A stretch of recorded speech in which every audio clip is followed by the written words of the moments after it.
Star Wars 7x7, episode 2227.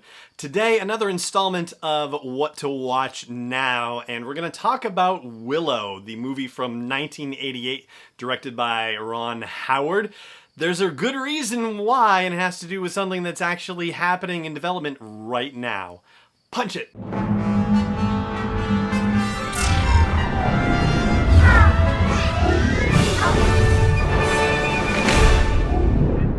Hey Rebel Rouser, I'm Alan Voivod, and this is Star Wars 7x7, your daily dose of Star Wars joy, and thank you so much for joining me for it. So, Willow, of all things. First of all, if you're not familiar with Willow, it came out in 1988. According to the backstory, George Lucas approached Ron Howard about this during post-production for Cocoon, and it's an idea that he had back in the 70s, and based on Wookieepedia, it turns out that there are a lot of similarities between the story and the characters for A New Hope and for Willow, so you can kind of see how one influenced the other and vice versa and whatnot. If you're not familiar with Willow, here's just a brief little thing. A young farmer named Willow Ufgood is drawn away from his sheltered home to save Elora Danan, a baby girl with a destiny, from the evil sorceress Queen Bavmorda, who would see her destroyed. Apparently it's been prophesied that this baby girl would overthrow the evil queen.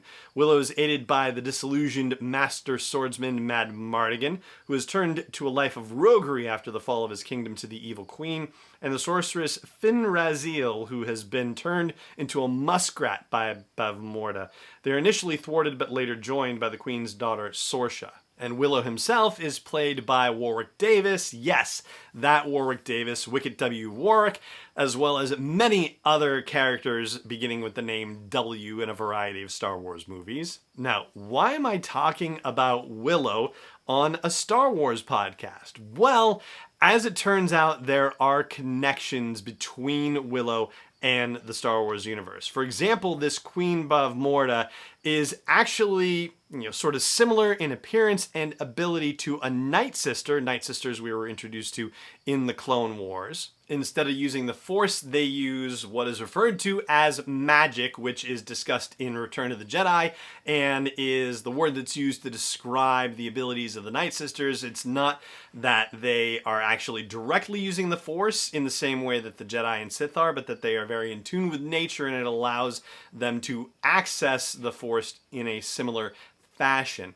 Also, in the episode Monster in the Clone Wars, Mother Talzin of the Night Sisters offers Count Dooku Blackroot, which is a drink that comes directly from Willow, and according to the gallery, the trivia gallery on the Star Wars website, it's a drink that will put hair on your chest, but you should never give it to an infant.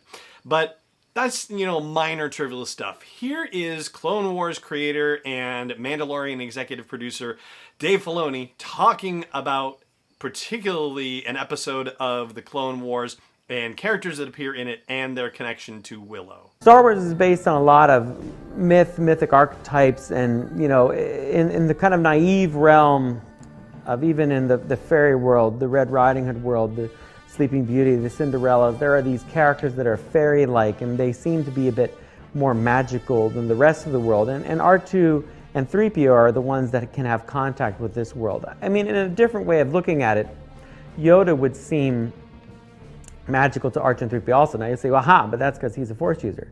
But Orphany is not the same as Yoda. She's probably very in touch with the Force, but she's not as like a Jedi. She's more into the kind of from the realm of the Mother Talzins, the magic users. There's ways to use the Force other than Sith and Jedi, but you're not really a Force wielder. You're just very in tune with nature, and things come naturally. So some of her abilities that you see moving very quickly that Orphany does is just based on her physicality and the type of alien she is, and the way that she can turn seemingly into the little magic fairy ball.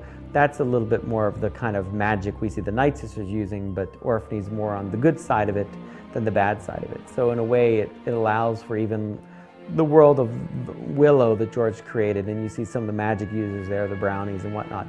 It's kind of inclusive in a way with the Star Wars universe to me, in that it's all part of the Lucas universe. There you have it, Dave Filoni on Willow and its connection to the Star Wars galaxy. You know, obviously that doesn't make it officially canon, but if it's in Dave Filoni's head canon, then I think that's pretty significant. But there's another reason, a more contemporary reason why it's significant as well, and I will get to that in just a second. I do just want to give a shout out to everyone who supports the show on patreon.com. That's at patreon.com/SW7X7. It takes a lot to produce a daily podcast, as you might imagine, and I've done it for 6 years and change now, and that's in no small part thanks to the wonderful people who have supported the show, sometimes for just a month, sometimes for 5 or more years in some cases. And I'm so grateful to everyone who helps make this show possible. And if you would like to support me in delivering this daily dose of Star Wars joy, then I hope you will consider chiming in at patreon.com/SW7X7. So the reason why this is a contemporary situation is also because there is a Willow sequel in active development for Disney+. And there was a bit of news earlier this week where Ron Howard gave an update about it on a SiriusXM show. He said, "I was in a 2-hour story meeting last night. The writer Jon Kasdan is leading the charge. They have a great group of writers. It's in very active development and the scripts are going great. They have to get through the season and budget and so forth. There's no green light there yet, but I'm very optimistic, really optimistic about it. I love his take on it." And Jon Kasdan, of course, is the son of Larry Kasdan. Jon co-wrote Solo: A Star Wars Story and is now working on this.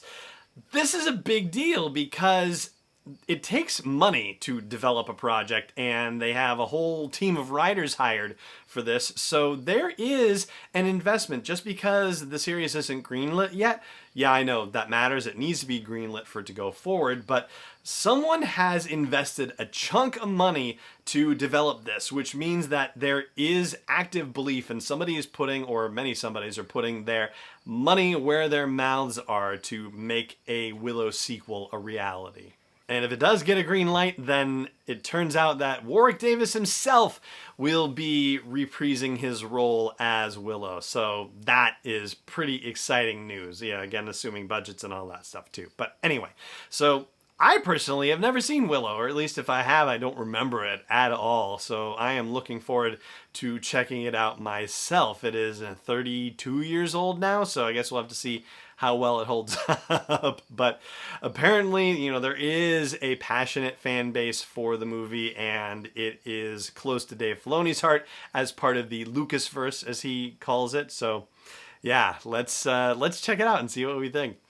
And that is going to do it for today's episode of the show. Thank you so much for joining me for it, as always, and may the Force be with you, wherever in the world you may be.